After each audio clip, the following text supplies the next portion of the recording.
Good day, and welcome back to the Agrarian Renaissance Podcast. I'm Don Tipping here in the Siskiyou Mountains of southwestern Oregon. This is the 5th episode, and once again we're joined by my friend, neighbor, and colleague, James Teepe, who lives here in our bioregion, our watershed, our valley, and we're picking up our conversation that we had in our last episode, talking about that intersection between the wild and cultivated ecosystems, which does beg the question of naturalizing plants that aren't from here, and are exotic plants, invasive species, something we need to worry about in this area.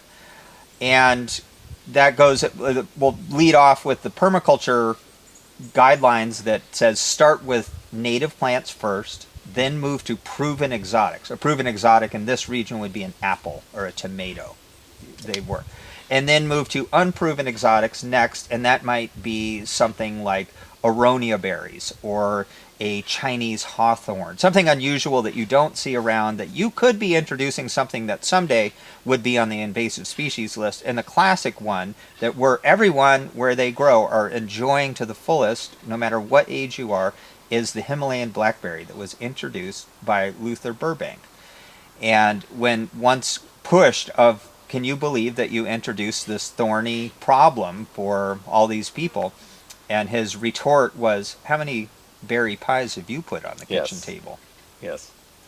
I walk in balance with that plant every day. Every time I see it, I want to cut it down and move it. And at this time of year, I refrain from doing that because it's putting out fruit.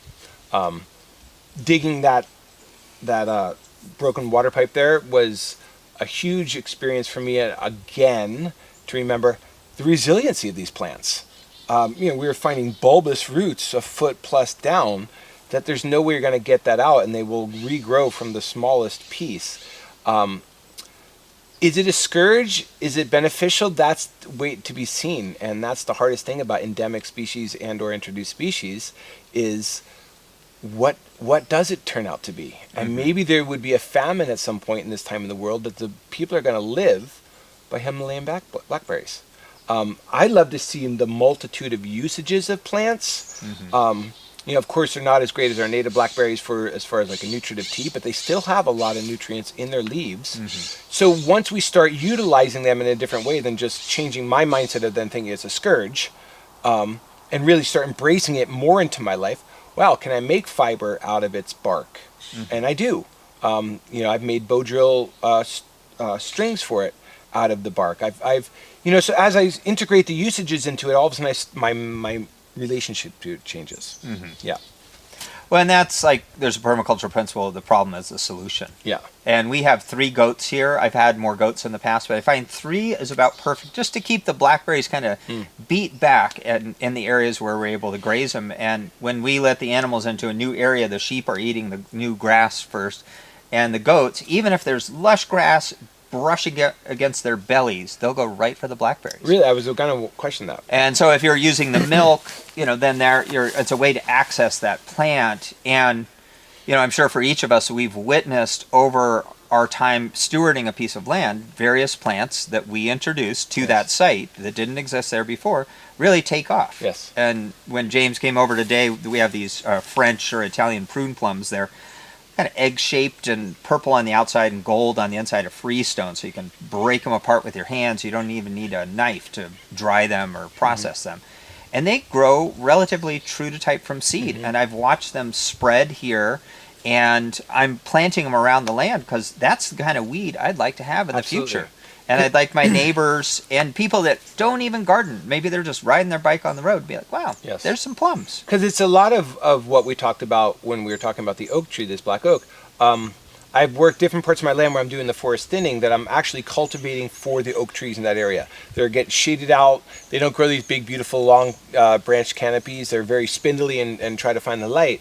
And I find that if I'm able to open the land up, the trees up, that they'll get a lot more light and they'll grow a bigger canopy.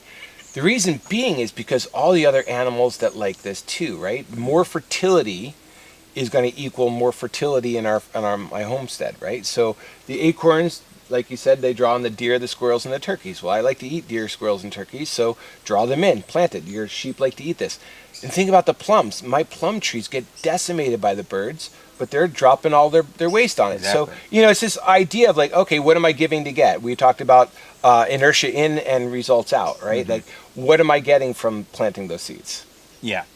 And each piece of land, in my experience, having been able to tend a few pieces of land at this point in my life and helping guide others, every spot has its special gift. Just like a group of children, if you're a school teacher, if you're a parent, they each have their special thing. Yeah. And to think that any one spot on the earth or human being or animal can do everything, it's just there is this intrinsic balance in nature. If the mountain lions eat all the deer, then the mountain lion will starve. Yes. And if the mountain lions die out, then the deer will overpopulate. So the idea of these self-regulating systems, and we talk about like restoration or exotic plants, invasive species, or restore to what? Yes. And exotic or invasive on what time scale? Because if we go back 10, 12,000 years, Douglas fir, manzanita, madrone, that whole more California ecology was just making its way into Oregon. Western red cedars, the same. And there were indigenous people here that watched these new things,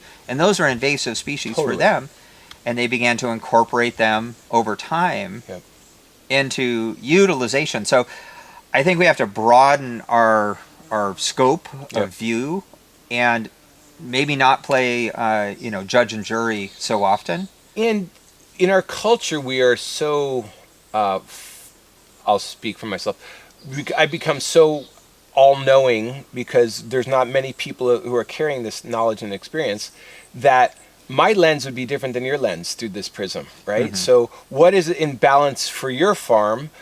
I made a different relationship with my land, or maybe I just have a false idea of what it really is. So how do I get myself out of the way while being completely in the way? Mm-hmm. It's a very Zen idea, right? So how do I listen to the landscape and directly apply myself to it? Mm-hmm. And it's a really interesting juxtaposition to be in, because I don't want to have this long-lasting effect that's a negative or a deleterious effect to the environment.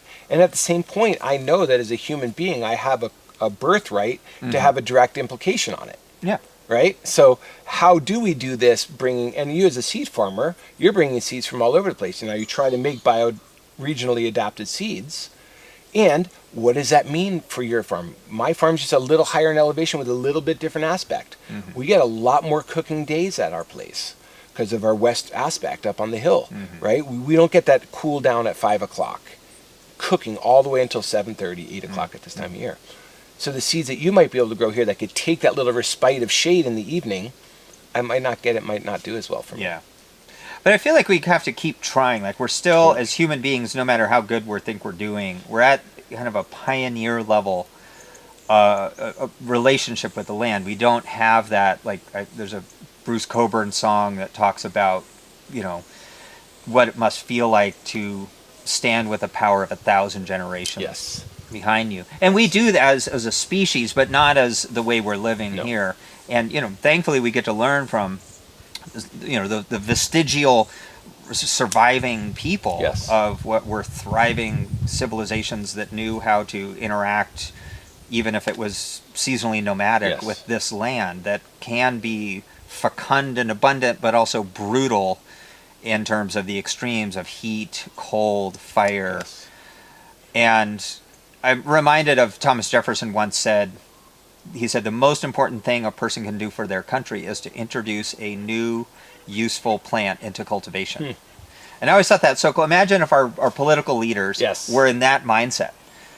Or a grandfather cultivated, or a father cultivated a different species for his children. Yeah. And then planted them for his children, and then charged his children to do the same thing for their children. Mm-hmm. And how much that would broadcast across our ecosystem here, and what kind of responsibility level that would give to our kids to think about. I remember hearing years ago about people in Japan, because wood was so coveted over there, that they would plant a woodlot for their grandkids, right? And so every person, their charge was to harvest their stand and plant one for their grandkids or great-grandkids. Yeah. And so that idea of perpetuation of our lifestyle has been lost, and that's one of the hardest things I think that you and I are experiencing, is how do we take in the information we can from whomever will share it with us, but ultimately going back to relationship to the land to see how that shares itself with us. Yeah.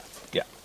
Yeah, and that's, I think, something that it's difficult. I watch a lot of young people, and this is probably a further conversation. Enter awareness of the world and their place in the world, feeling like they've been forsaken. Yes. This abundance, this birthright, someone that was thinking about their future. Yes. And it's really easy to move to a place of nihilism and anger. Yes. And I feel like a lot of the tension spiritually that we feel right now, Yes. no matter what ethnicity you are, is people feel like they, I finally, like there's a saying like, I finally showed up to the party and I learned how to dance and the music's almost done. Yeah. And so how can we be as stewards of land and plants? I can't address the social ills of the world, but I can try and ensure that we have a wide diversity of plants and herbs and this type of thing to at least be available to people that want to access it. Because without that, it would be like trying to play music and on a guitar and you only got 3 strings or something. And it's also, if people had never heard a guitar, they might not be drawn to a guitar, right? So if they haven't heard the fact that you can live on land and make a relationship like this, then they can't even conceptualize it. So what you're doing here is playing the music of the earth for people to hear and be drawn to and maybe pick up their own song.